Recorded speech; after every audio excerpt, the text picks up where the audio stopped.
दोस्तों, चाइना को पीएम मोदी के तीसरे टर्म से डर लग रहा है। आप में से कुछ लोग कहेंगे ये डर अच्छा है, पर जरूरी है कि आखिरकार हम जाने पूरा मामला क्या है।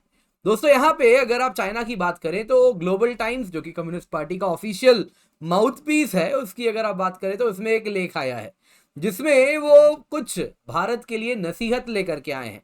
वो कह रहे हैं भारत में चुनाव होने वाला है और उसमें वो कह रहे हैं कि चाइना एक मुद्दा बनता हुआ दिख रहा है और वो नहीं चाहेंगे चाइना एक मुद्दा बन जाए। और इसमें स्पेशल नाराजगी भारत के प्रधानमंत्री श्री नरेंद्र मोदी जी से है।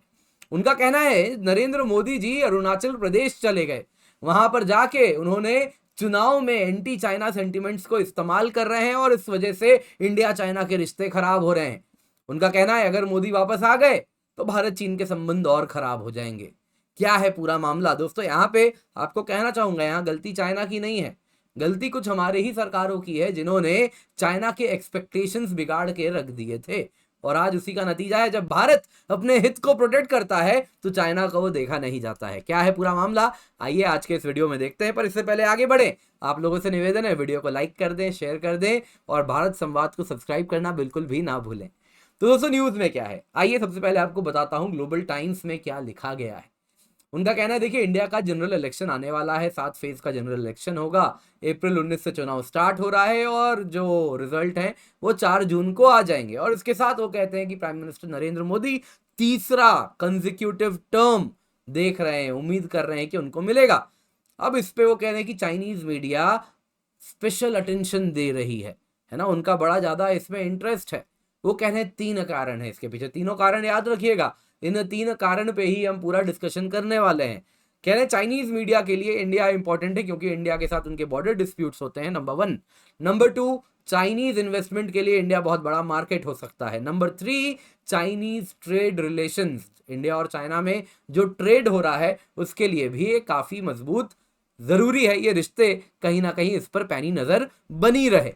यहां पर दोस्तों अब आते हैं क्या क्या भारत के ऊपर ग्लोबल टाइम्स ने एलिगेशंस लगाए हैं। पहले जनरल एलिगेशंस देखते हैं, फिर पीएम मोदी पे क्या एलिगेशंस हैं वो देखेंगे। जनरली अगर आप देखें तो उन्होंने कहा है कि देखिए, चाइना नहीं चाहेगा China related issues Indian political force के द्वारा चुनाव में मैनिपुलेट हो जाएं। इससे क्या होता है कि चाइना के लिए नेगेटिव ओपिनियन और फीलिंग्स आम जनमानस में चली जाती है। अब चाइना कहां समझता है चुनाव कैसे होते हैं, डेमोक्रेसी कैसे होती है। आपको तो समझ नहीं आता डेमोक्रेसी कैसे काम करता है, तो इसलिए आपसे तो हमें सीखना नहीं है, ना ही हमें आपसे नसीहत लेना है चुनाव के बारे में कि किसको मुद्दा बनाए किसको ना बनाए। अब भारत में जो कुछ हो रहा है सब कुछ मुद्दा होगा, इंटरनेशनल रिलेशंस भी होगा, इंटरनल सिक्योरिटी भी होगा, बॉर्डर इश्यूज भी होंगे, इकोनॉमी भी होगी। और आपको तो मालूम ही है जो नेता हैं वो कास्ट सेंसस को भी मुद्दा बनाना चाहते हैं, तो वो भी मुद्दा होगा अगर लोगों को रेलिवेंट लगेगा तो यहां पर दोस्तों इस प्रकार से आगे बढ़ते हुए एलिगेशन लगाते हैं कि जो कैंडिडेट्स हैं वो चाइना रिलेटेड इश्यूज को उठाना चाह रहे हैं और उसके बेसिस पे वोट लेना चाह रहे हैं। फिर वो कहते हैं कि इंडियन मीडिया भी कुछ वैसा ही काम करती है, सेंसिटिव टॉपिक्स को उठाती है चाइना पर और उस पर जिस साइड को वो सपोर्ट करना चाहते हैं उसके अनुसार वो न्यूज सामने परोसते हैं। किसके ऊपर इशारा हो रहा है आप भी समझ रहे हैं कि रूलिंग पार्टी पर ही किस प्रकार से वो एलिगेशंस लगा रहे हैं। अब ये जब इन्होंने प्रस्तावना बना दी, इसके बाद आ जाते हैं वो पीएम मोदी पर। उन्होंने कहा कि जब मोदी का जो इंटेंशन है, मोदीज इंटेंशन, पीएम भी नहीं लिखा, Modi's intention to visit the area of Zangnan. कहाँ है जैंगनान? मैं तो मैप में ढूंढता रह गया, कहीं नहीं मिला। फिर मुझे एक पुराना चाइनीज मैप ढूंढना पड़ा, रादर पुराना ही, नया नया आया है, 2 साल पहले का ये मैप है। उसमें जाके देखा तो पता चला ये तो अरुणाचल को जैंगनान कहते हैं। तो उन्होंने कहा कि जो पीएम मोदी जैंगनान गए मार्च 9 को, वो दर्शाता है यही बात कि कैसे कैंडिडेट्स चाइना रिलेटेड इश्यूज को उठा रहे हैं वोट में। भैया, अरुणाचल प्रदेश से ना चुनाव होता है, वहां पे लोग वोट देने जाते हैं, तो नेता तो जाएंगे ना वहां के लोगों को वोट लेने, लेकिन चाइना थोड़ी ही ये सब समझेगा। तुम तो एक डिक्टेटरशिप हो, तुम्हें थोड़ा ही मालूम ये सब क्या होता है। खैर, आगे बढ़ते हैं। उसके आगे बढ़ते हुए वो कहते हैं जो जैंगनान है ये एक चीनी टेरिटरी है। क्यों चीनी टेरिटरी है? क्योंकि चीन ने कभी इसे रिकॉग्नाइज नहीं किया एज अरुणाचल प्रदेश और इसको इंडिया ने इलीगली सेटअप किया है और वो इसको अपोज करता है। तो ऐसे तो इंडिया भी कह सकता है बीजिंग इंडियन टेरिटरी है और वहां पे शी जिनपिंग रहते हैं तो इंडियन सिटीजन है, उनको चार्टर प्लेन भेज के चुनाव में बुलवा लिया जाए कि आइए वोट दीजिए। ऐसे बोलने से थोड़ा ही होता है कुछ भी कह सकते हैं ये तो, लेकिन वहां पे इन सारी बातों को सीरियसली लिया जाता है। आगे बढ़ते हुए वो कहते हैं कि चाइना अपोज करता है पीएम मोदी के विजिट को, पीएम शब्द नहीं यूज किया, Indian leaders visit to the eastern section of China India boundary. अब ये कौन सा शब्द है भाई, कौन सा लैंग्वेज है, मुझे तो समझ नहीं आ रहा, लेकिन हाँ अरुणाचल प्रदेश है, अरुणाचल प्रदेश बोलो। इसके आगे बढ़ते हुए कहते हैं इंडियाज एग्जिस्टिंग इलेक्टोरल सिस्टम से पोटेंशियल है कि इंडिया चाइना के रिश्ते खराब हो जाएं। अब देखिए चीनी जब अंग्रेजी लिखते हैं ना तो आधी बात उनकी समझ नहीं आती, उसमें भी चीनी घुमा घुमा के बात कहना चाहे तो किसी को कुछ समझ नहीं आता। तो इंडिया का जो एग्जिस्टिंग इलेक्टोरल सिस्टम है, इलेक्टोरल सिस्टम का मतलब तो ये होता है कि कैसे वोटिंग हो रही है, क्या प्रोसेस है, जिसको इंडिया में डेमोक्रेसी है तो डेमोक्रेसी कहेंगे। तो क्या वो ये कहना चाह रहे हैं कि भारत की डेमोक्रेसी से चाइना को इंडिया के साथ रिश्तों में खतरा लगता है? क्या ये दिल की बात जबान पे आ गई, क्या मैं ये मान लूं? या फिर इससे ये कहना चाह रहे हैं कि एग्जिस्टिंग इलेक्टोरल सिस्टम यानी कि जिस प्रकार से चुनाव होता है और उस वजह से पीएम मोदी चुन के आते हैं, इस वजह से चीन इंडिया के रिश्ते खराब हो जाएंगे? क्या वो ये कहना चाह रहे हैं पीएम मोदी चीन और इंडिया का रिश्ता खराब कर देंगे? क्यों ऐसा कह रहे हैं, आइए उस पर चर्चा करेंगे। इसके आगे बढ़ते हुए कहते हैं कि कुछ भी फर्दर सेंटीमेंट यदि इंडिया चाइना एंटी चाइना वाला जो सेंटीमेंट है वो लोगों में फैलेगा, लोगों तक पहुंचेगा, तो इससे बायलैटरल रिलेशनशिप खराब हो जाएगी और इससे इंडिया में ही इंस्टेबिलिटी हो जाएगी। कैसे हो जाएगी इंडिया में इंस्टेबिलिटी यदि चाइना के साथ रिश्ते खराब होंगे, थोड़ा उसको भी बताते, लेकिन उस पर तो वो जा नहीं रहे। तो आइए दोस्तों यहां पे समझते हैं कि आखिरकार वो ऐसा क्यों कह रहे हैं। क्योंकि देखिए मैं ये तो नहीं मान रहा कि उनको इंडिया, वो ये कहना चाह रहे हैं कि इंडिया की डेमोक्रेटिक सिस्टम की वजह से चाइना इंडिया रिलेशन खराब हो रहा है। इससे यही मतलब वो कहना चाह रहे हैं कि इंडियन डेमोक्रेटिक सिस्टम से पीएम मोदी तीसरी बार चुन के आएंगे, जो उनको मालूम है, जो ऐसा उनको लग रहा है, उस वजह से वो कह रहे हैं इसका पोटेंशियल है, इंडिया चाइना रिलेशन खराब हो जाएगा। यानी कि पीएम मोदी की तीसरी बार आने से वो क्यों डरते हैं। अगर आपको ये जानना है तो यहां पर आपको ना तो चाइना को ब्लेम करना चाहिए ना ही पीएम मोदी को। आपको समझना चाहिए कि आखिरकार भारत में क्या हुआ है। चाइना के हमने एक्सपेक्टेशंस ही अलग करके रखे थे। आइए थोड़ा इतिहास में चलते हैं। याद है 3 पॉइंट मैंने आपको बताए थे चाइना क्यों इंडिया के साथ संबंध को इंपॉर्टेंट समझता है। पहला है बॉर्डर डिस्प्यूट, दूसरा है चाइनीज इन्वेस्टमेंट के लिए इंडिया मार्केट है, तीसरा है ट्रेड रिलेशन। आइए तीनों को एक एक करके देखते हैं, इतिहास में कैसे था, पीएम मोदी के काल में कैसे है, और इसलिए चाइना को पीएम मोदी से डर भी लगता है। आप आसानी से समझ जाएंगे। सबसे पहला था बॉर्डर डिस्प्यूट। तो चाइना के लिए आइडियल कैंडिडेट तो वो होता है ना जो कि बॉर्डर में इंफ्रास्ट्रक्चर नहीं बनाए। कैसे, अगर आप इतिहास में जाए तो 2013 में ए.के. एंटनी जी ने कहा था बेस्ट डिफेंस तो यही है कि आप बॉर्डर अलोंग चाइना को डेवलप ही मत कीजिए। कहा था उन्होंने, इंडिया की अब तक की यही पॉलिसी रही है, उन्होंने ये कहा था। तो अब तक की जो पॉलिसी है कि आप बॉर्डर डेवलप नहीं कीजिए, तो चाइना तो इससे बड़ा संतुष्ट रहता था, खुश रहता था। अब इंडिया अगर बॉर्डर में इंफ्रास्ट्रक्चर बनाएगा, अब इसके लिए मुझे कितने सारे वीडियो हैं मेरे जिसमें अलग अलग इंफ्रास्ट्रक्चर प्रोजेक्ट बॉर्डर में जो बना है मैंने कवर किया है, आप देख लीजिएगा, तो वो बात उसको पसंद थोड़ी ही आएगी। दूसरा, बॉर्डर क्लैशेस होते हैं इंडिया के साथ, जिसमें अगर आप देखें तो चाइना अब तक क्या करता रहा है, सलामी स्लाइसिंग। ये देख लीजिए आप, ये कब का न्यूज है, 2013 का न्यूज है।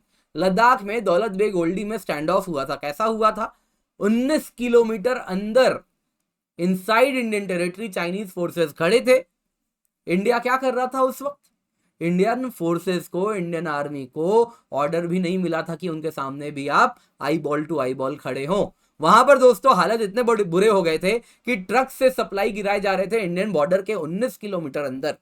सिर्फ ट्रक नहीं, सप्लाई ट्रक से ही नहीं, हेलीकॉप्टर से भी आ रहे थे, और ये सब हम बस देखा करते थे। तो अगर ऐसा कैंडिडेट होगा तो चाइना तो प्रसन्न होगा, उसको तो ऐसा ही कैंडिडेट चाहिए। दूसरी बात है, वो क्या कह रहा है, ट्रेड रिलेशंस। तो चाइना के लिए ट्रेड रिलेशन बड़ा इंपॉर्टेंट है। क्यों, क्योंकि वो तो ऐसा ट्रेड का रिश्ता चाहता है जिसमें एक्सप्लॉइटेशन हो। आप ये देखिए इंडिया के ट्रेड इम्बैलेंस को, 2001 लगभग बराबर है। ये जो लाल रेखा आप देख रहे हैं वो चाइनीज एक्सपोर्ट्स है, और ये जो नीली रेखा आप देख रहे हैं ये इंडियन एक्सपोर्ट्स है। Chinese exports to India, Indian exports to China. 2004 तक अगर आप देखें तो लगभग बराबर है।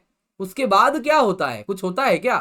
कमेंट में बताइएगा 2004 के बाद ऐसा क्या हो गया कि अचानक से 2003-4 के बीच में ऐसा क्या हो गया कि अचानक से उसके बाद चाइनीज एक्सपोर्ट्स बढ़ने लगे, इंडियन एक्सपोर्ट्स स्टैग्नेट हो गए। ये क्या हुआ? और ये बढ़ता गया बढ़ता गया बढ़ता गया, और 2011-12 आते आते तो ऐसे लेवल पे पहुंच गया कि हमारी इंडस्ट्री पर्ज हो चुकी है। हम चाइना पे पूर्ण रूप से अब निर्भर करने लगे हैं। हमारी कई इंडस्ट्रीज ऐसी हैं जिस पर चाइना से रॉ मटेरियल आ रहा है, चाइना से ही गुड्स आ रहा है, और हम कहीं ना कहीं हमारी खुद की इंडस्ट्री जो उसका ऑल्टरनेटिव हो सकती थी वो खत्म हो चुकी है। सिस्टमेटिकली क्या किसी ने खत्म किया मुझे नहीं मालूम, लेकिन आप तो समझदार हैं, आप सब जानते हैं। और चाइना को तो ऐसा ही आइडियल कैंडिडेट अब तक मिला है, तो वैसा ही कैंडिडेट वो चाहते हैं जिसके साथ कहीं ना कहीं ट्रेड रिलेशन कुछ इसी प्रकार के एक्सप्लॉइटेटिव बन सके। तीसरा देखते हैं, तीसरा वो क्या कह रहे हैं, चाइनीज इन्वेस्टमेंट्स।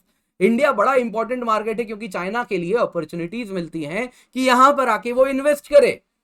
अब आपको एग्जांपल देता हूं, टेलीकॉम में चाइना से इन्वेस्टमेंट अलाउ किया गया था। प्राइवेट सेक्टर से पहले बीएसएनएल ने कहा आइए, ZTE, हुआवी आइए और आप इंडिया में टेलीकॉम इक्विपमेंट्स लगाइए। अब तक यूरोपियन टेक्नोलॉजीज हुआ करती थी, एरिक्सन वगैरह की, वो लगाया करते थे। बोले आप सब जाइए, चाइना आएगा लगाएगा। ये देखिए उसके बाद क्या होता है, ये कुछ साल पहले की न्यूज है। 2014 आते आते अगर आप देखें दोस्तों, यहां पे हुआवी ने बीएसएनएल नेटवर्क हैक कर लिया, ये गवर्नमेंट ने कहा। दोस्तों पानी इतना ज्यादा सर के ऊपर जा चुका था कि बीएसएनएल का लगभग, ये तीसरा न्यूज आप देखिएगा नीचे जो आपको दिख रहा है, बीएसएनएल का लगभग आधा से ज्यादा नेटवर्क चीनी टेक्नोलॉजी के द्वारा यानी ZTE, हुआवी, इन सब के ही द्वारा लगाया गया था। और उसके बाद हैकिंग तो होना है, लेकिन चाइनीज इन्वेस्टमेंट तो बहुत बढ़िया है, अब तक की सरकारें अलाउ करती थी। तो अब दोस्तों ऐसा आइडियल कैंडिडेट चाइना को चाहिए, तो पीएम मोदी से तो डर लगेगा ही ना। पीएम मोदी ने क्या किया है, बॉर्डर डिस्प्यूट को लेके 2014 के बाद जो सलामी स्लाइसिंग टैक्टिक्स है वो रुक चुकी है। मिरर डिप्लॉयमेंट होता है LAC में, अगर वो एक बार भी आता तो सामने से भारतीय फौज खड़े होते हैं। और उसके बाद वीडियोस भी कितने सारे आए कि किस प्रकार से चीन को ईंट से ईंट बजाई जाती है। उसकी गालवान में क्या हुआ था, चीन दुनिया को मुंह नहीं दिखा पाता है। उसके बाद दोस्तों सिर्फ भारत की टेरिटरी छोड़िए, भूटान के लिए हम डोकलाम या फिर डोकाला, अगर मैं इंडियन टर्मिनोलॉजी का यूज करूं तो डोकाला, भूटानीज टर्मिनोलॉजी यूज करूं तो डोकलाम, वहां पे इंडियन फोर्सेस खड़े हो जाते हैं और चीन को ऊपर से ही ऐसा आंख दिखाते हैं कि वो हिम्मत नहीं कर पा रहा है आगे बढ़ने का। अब वो भूटान को डरा रहा है कि टेरिटरी खुद से दे दो, क्योंकि तुम्हारे 2 गांव मैं कंट्रोल करके रखा हूं, बदले में तुम्हारे गांव छोड़ दूंगा, तुम डोकलाम दे दो। लेकिन इंडियन फोर्सेस के कहीं ना कहीं सामने आने से भी वो इस प्रकार से डरता है। तो जाहिर सी बात है पीएम मोदी से तो डर लगेगा ही। चाइनीज इन्वेस्टमेंट की बात करते हैं, भारत ने क्या रूल बनाया है 2020 में, कोविड के बाद भारत ने रूल बनाया कि वो कोई भी कंट्री जिसका लैंड बॉर्डर इंडिया से टच करता है उससे अगर इन्वेस्टमेंट आ रहा है, FDI आ रहा है, तो गवर्नमेंट के द्वारा अप्रूवल चाहिए। अब पाकिस्तान और बांग्लादेश से तो इंडिया में FDI आएगा नहीं, इशारों इशारों में चाइना के ऊपर कहीं ना कहीं निशाना लगा दिया गया था। चाइना के द्वारा जो भी FDI आ रहा है वो गवर्नमेंट अप्रूवल के बिना नहीं जाएगा। नतीजन क्या हुआ, चाइना इंतजार करता रह गया कि BYD इंडियन मार्केट में आएगा। इंडिया ने साफ साफ मना कर दिया, BYD के लिए इंडिया में कोई जगह नहीं है। तुम होगे दुनिया के लार्जेस्ट इलेक्ट्रिक व्हीकल मैन्युफैक्चरर, लेकिन भारत में BYD नहीं आएगा, भारतीय मार्केट से आप दूर रहने वाले हैं। वैसे ही Xiaomi, Oppo, Vivo जो इंडिया आ चुके थे, इंडियन स्मार्टफोन मार्केट को कैप्चर कर चुका था, इनके द्वारा जो रॉन्ग डूइंग हो रही थी वो ED ने पकड़ के सामने निकाला है। और आज दुनिया को दिख रही है किस प्रकार से मनी लॉन्ड्रिंग किया करते थे Xiaomi, Oppo और Vivo। उसका केस चल रहा है, बाकी सब जुडिस है, ज्यादा मैं कुछ बोलूंगा नहीं। तो दोस्तों ये तो चाइनीज इन्वेस्टमेंट का हाल पीएम मोदी ने करके रख दिया है। जहां तक बात है ट्रेड की, उसमें भी काफी तेजी से काफी चाइनीज गुड्स पे एंटी डंपिंग ड्यूटी लगा है। आत्मनिर्भर भारत की ओर जा रहे हैं, जिसमें चाइनीज गुड्स पे रिलायंस कम किया जा रहा है।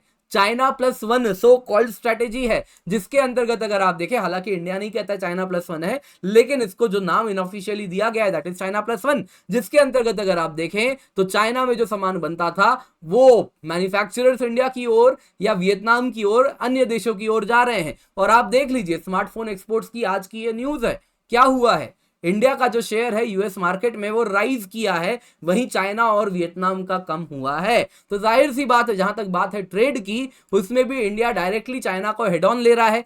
चाइना के जो जितने भी नॉन एसेंशियल आइटम्स हैं वो सब हम हटा रहे हैं। आप देख सकते हैं दिवाली में जो चीज सामान इस्तेमाल होती थी उसमें हर बार कॉल दिया जाता है वोकल फॉर लोकल, तो उस प्रकार से इंडियन दिया, इंडियन गॉड्स, इंडियन भगवान के जो हमारी प्रतिमाएं होती हैं वो सब अब भारतीय बनने लगी हैं, वरना पहले तो यही हाल था कि वो भी चीनी हो गए थे।